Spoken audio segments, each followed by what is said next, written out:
Hey guys, welcome back. We're going to talk about one of the most difficult things to do effectively: dialogue. Stories flow better when there's dialogue, when there's characters talking.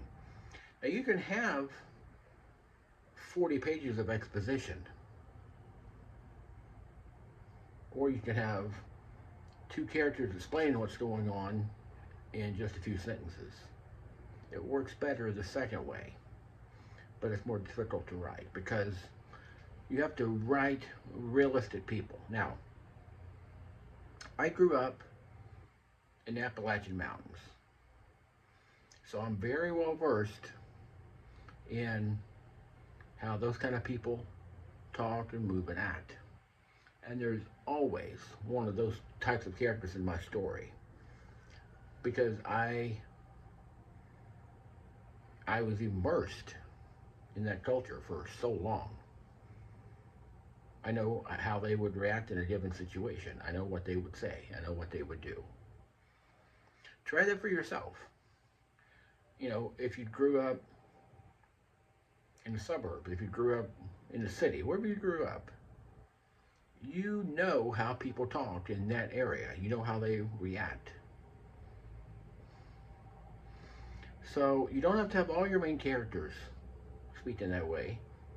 Actually, it would be difficult to keep track of who's talking if all the characters sounded alike. But you need to at least have one person that you know for sure, that you know how they talk, how they would react.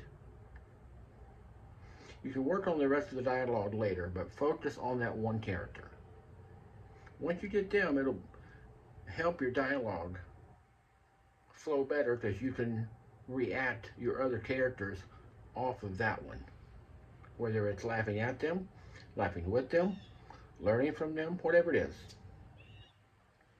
Anyway, dialogue. Just practice it. Put a few lines down. It may be difficult to do. It will be difficult to do probably in the beginning. But dialogue is essential to any story that you write, unless you're writing like a dissertation or a thesis.